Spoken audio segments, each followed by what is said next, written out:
I'm curious, Sissy, what was it like to have Senator Howard Baker Jr. as your father? Well, to me, he was dad. He was always dad. And you want to see his our first campaign picture? Sure. So when he ran in 64 and lost. He was trying to fill the um, Senate seat of Estes Kefauver, who died in office. And he lost. And then he ran in 66. You know, you've always got to have that family picture, right? So I found it. Ready? See if I can do this. Oh, that's great. And Yeah, wait, Great picture. yeah, that is a great What a picture. cutie you are. and our basset hound, Yeah. right? So that was our first, that was Dad's first campaign picture. Um, and I got to campaign with him all the time. In the first campaign, we had this bus, it was the Baker bus, and we started up in Bristol and worked our way through Morristown and down through, Campbell County and up to Scott and Knox and then down to Soddy Daisy and, all through the state.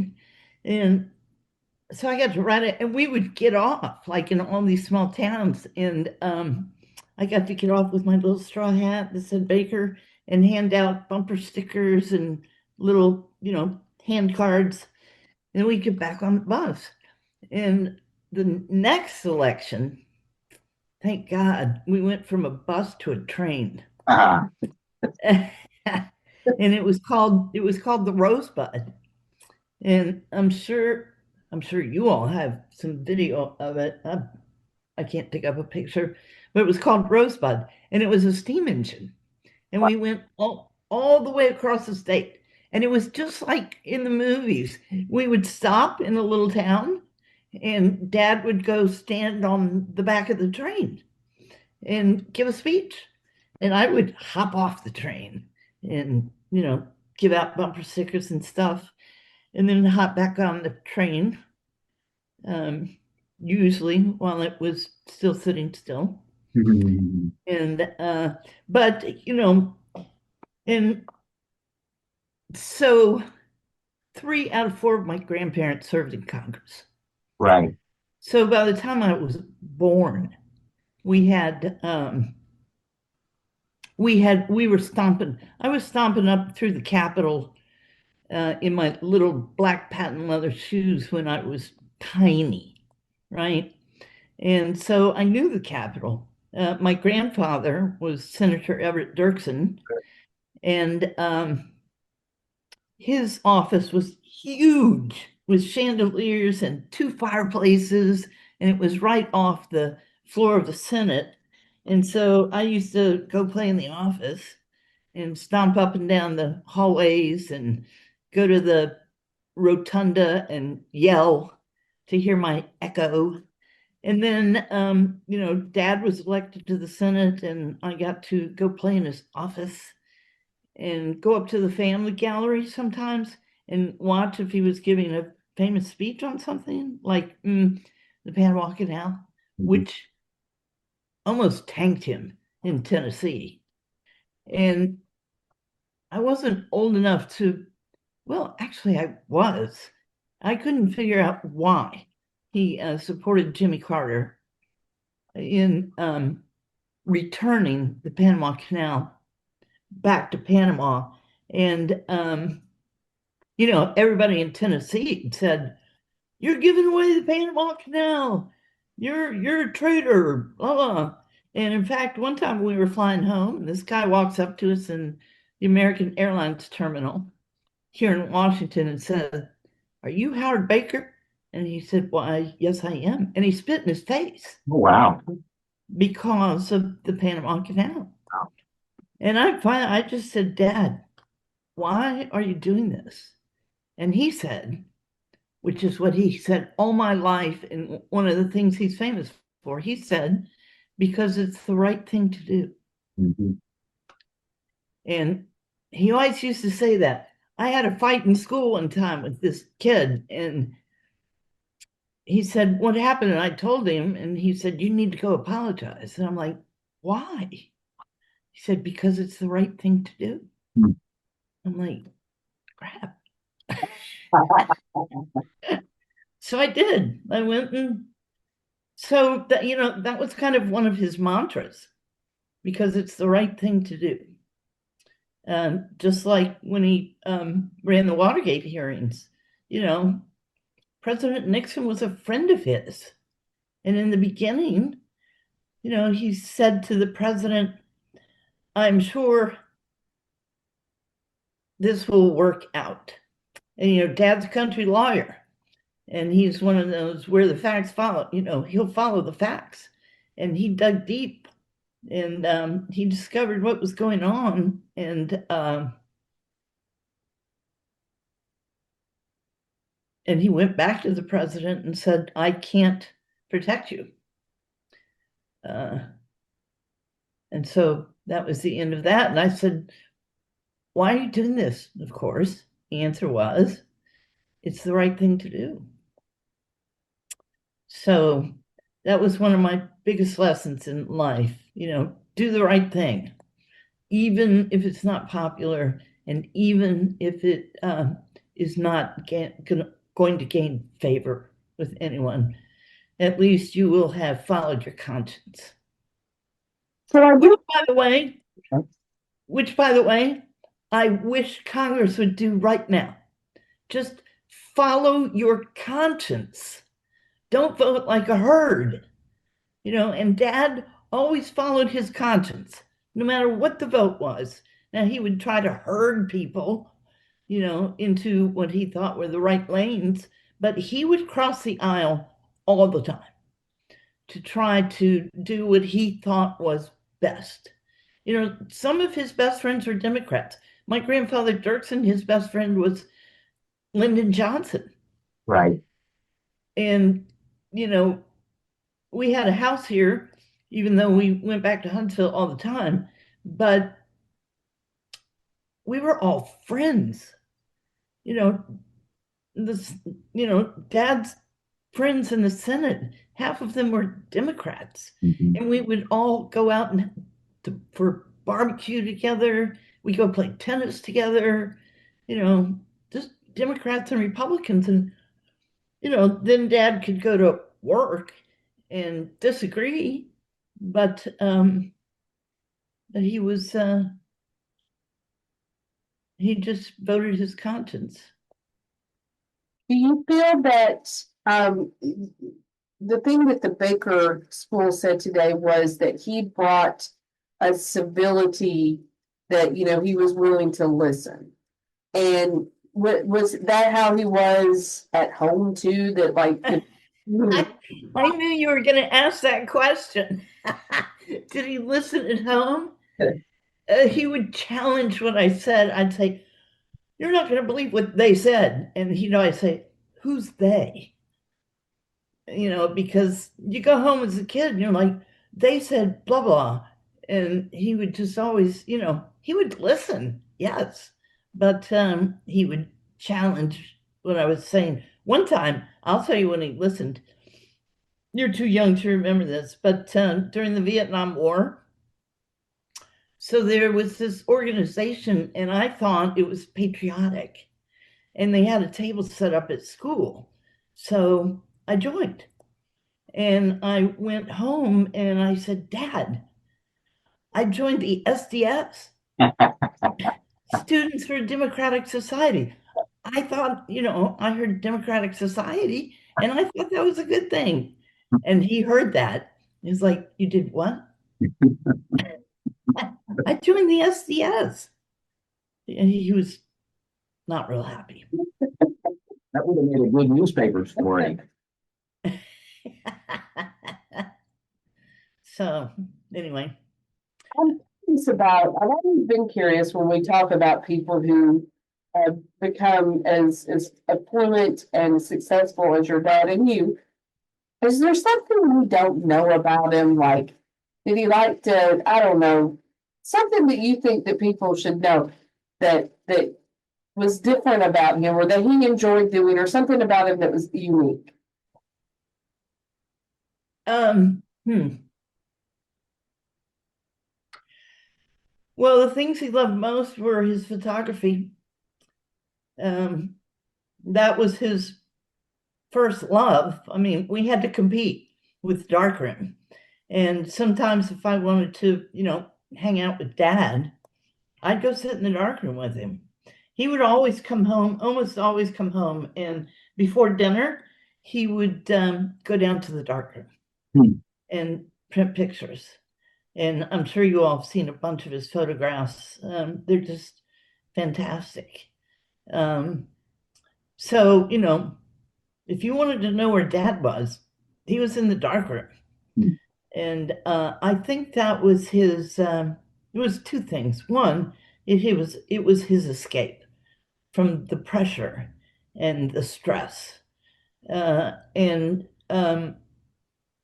two, it was, as he used to say, it was his diary. He didn't write a book. And he'll always say that his photography was his diary because he started taking pictures at 8. In fact, I have his, I have his original enlarger. And it's just this round ball with a light in it, and then a little tray where you put the negatives, and then he would flick it on and then flick it off and on the paper, and then put it in trays. Oh, cool. To develop it. And yeah, it was really cool. But so he started taking pictures at 8. Wow. And was in the dark room until the day he died. Literally. He had a stroke, but he was in the dark room the day before that. Yeah. So if you ask, was there, some secret? It was really, I don't know. Scott County was his love. And, he worked his ass off for years to create the South Fork Park. He always wanted to take that land and make it part of the South Fork Park. And it took years, and he finally did. He didn't want it strip mined. And in fact, we had a little mountain across from where we lived, and he bought it so it couldn't get stripped. So he couldn't strip mine it because it was a good view. Our guest house overlooked the river and that mountain. So yeah, he didn't want to strip mine. By the way, he was no, never mind. Would not go over well. He would not go over well in Tennessee. I will just say that strip mining is something that he opposed. Coal mining, he did not, but stripping, the circle around the mountain is what he opposed. The problem there is once you stop stripping and you have to start digging, then you have to build ponds for the runoff, and it's more expensive. So that kind of made coal mining difficult. I don't know how we got onto that. Tennis. He loved tennis. We would play tennis, and we'd go jump in the pool after that. I just happened to have a tennis picture. Oh, nice. That's a great photo. Right? Yeah. I don't know why these are sitting on my desk. And by the way, I'm sitting at Dad's Senate desk. Oh, cool. And his chair from the hold on. His chair from the Senate floor. Oh, cool. Let's see. There. Oh, I love the nameplate. There we go. Yeah. That's great. Yeah. Yeah. So when you see people on the Senate floor, they sit at their desks and they have their own chair and they get to take it home with them. That's really cool. Yeah. I guess, were you a daddy's girl? I guess so. Don't tell my brother. Probably knew. Probably. Yeah, I was a daddy's girl. But he was also close with my brother. So, you know, I don't think you ever hear the expression a daddy's boy. Right. So yes, yes, I was a daddy's girl. So what are you looking forward to? Because this weekend they're going to be celebrating your father's 100th birthday. What are you looking forward to most? Is it the UT game? I will tell you that the Baker School was very excited about this tailgate because they said we couldn't think of a better way for him, for a birthday celebration for him than a football game and a tailgate. And with Buddy's barbecue. I mean, Dad loved Buddy's barbecue. They would come up to Huntsville all the time if he was having a party. And that's what we would have is Yeah. Buddy's barbecue. So yeah, tailgate and a football game. Have you seen The Rock? Yeah. Beautiful. Did you see The Rock? Yeah. His campaign colors, green and yellow. Good. And the picture of him on the rock was amazing. First of all, I cannot believe they got permission to paint that rock. I mean, that is like sacred. Yeah, it's beautiful, and they're going to wear the green and yellow tomorrow in the Friday in the parade. They were telling me about that. Oh, good. So they easy to find, but it will be easy to see because we won't have on orange. So I thought that was funny. Okay, I better walk in the parade. Wear comfortable shoes. I will. I will. The whole thing's exciting, and the Baker School, by the way, the dean, Marianne Wanamaker, I don't know if you know her, but she is fantastic. She has made that school what it is today. She took that school, and before that, the Baker Center, and molded it into Dad's beliefs and his what he was known best for as a conciliator, a compromiser. And I think one of the first things she did when she came on board at the Baker Center, she drove to Huntsville. Huh. She drove to our home and went around and talked to all our friends and neighbors so she could get to know Dad. Smart. Oh, it was brilliant. I was so impressed. And she really has just done miracles with the Baker's Center and now the Baker School. And if it weren't for her, we would not have the Howard Baker School for Public Policy. She's just magnificent. We have a couple of minutes left, so I'm just wondering if I'm going to let John have the last question. I just had a couple of quick questions. I wonder, my grandmother, who is now gone, would have turned 113 this week.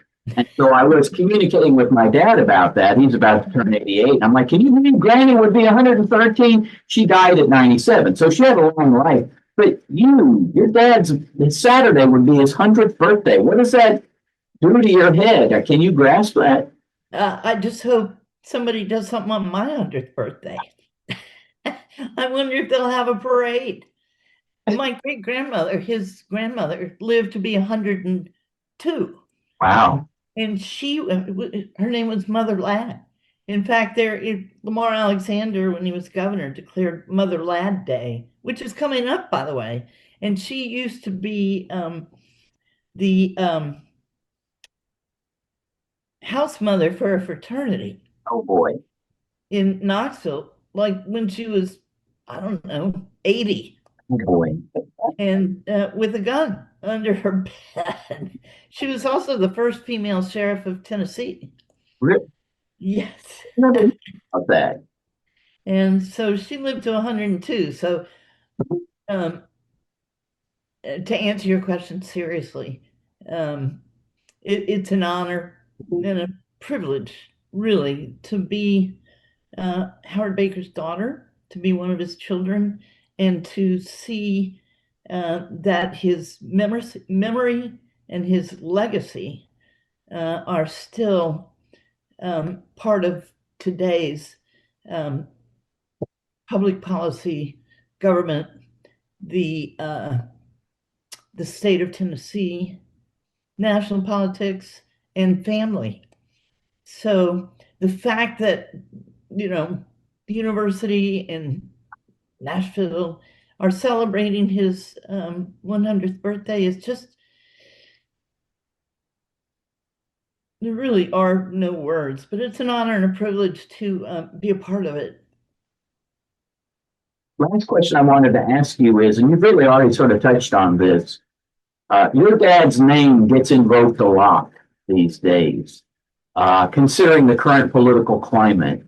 People mention your dad and they say, if you wanted a man who could help lead you through a stalemate or a political crisis, Howard Baker was the kind of guy that you needed. He was the kind of guy who could do it. He had the humility and the wisdom to do it.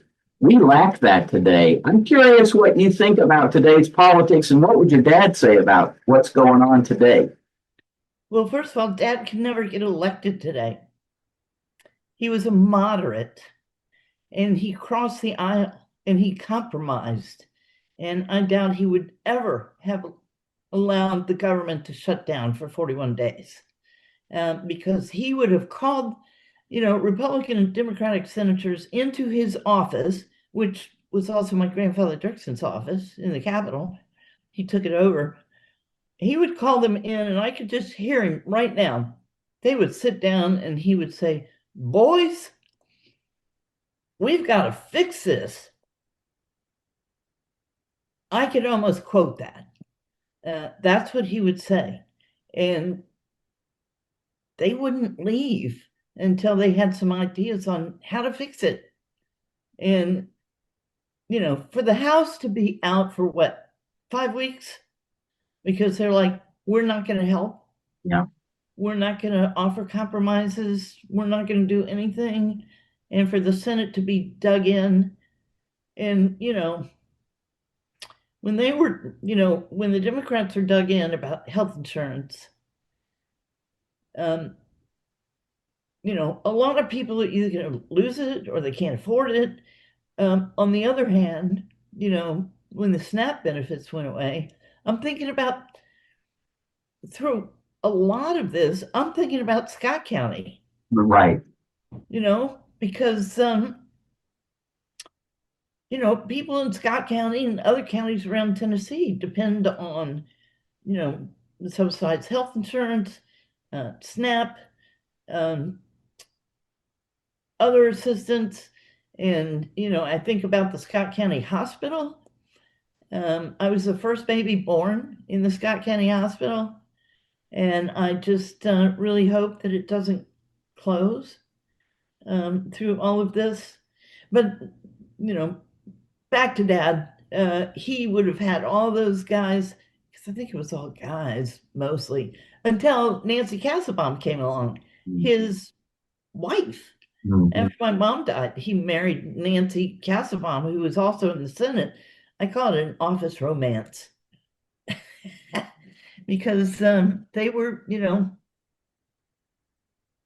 I remember one time Dad, he would hang out with Nancy and I'd see him at the Kennedy Center and things like that. And one time a friend of mine leaned over to me and said, "Cissy, I think your father's smitten." And one time he said, "Nancy and I are thinking about a date." And I'm like, "Well, you don't have to call me and ask if you can have a date with Nancy." And then he said, no, we're thinking about a date to get married. Oh. And I'm like, what? Oh. And they did. They got married on Pearl Harbor Day. And so the Washington Post headline was a day that will live in matrimony. It's a nice touch. Yeah, it was great. I wandered. I don't even remember the question. Oh, today, what would people think? Again, he would have had those people in the back room and said, boys, we got to figure this out. And I don't think he or Nancy could get elected today. I don't think he was conservative enough, nor Nancy. Dad was the first Republican elected to the Senate from Tennessee. And that is because he was moderate. He had to carry the Democrats to win that election. And he had a slogan, Democrats for Baker. And he also had the YTBs, Young Tennesseans for Baker. And so, it was a fine line, but he just was middle of the road, a conciliator, a compromiser, and a moderate who used a lot of common sense and followed his conscience. We appreciate so much your time. You don't know how much we've enjoyed this conversation. It's been Me too. If you ever need help over there, just give me a call.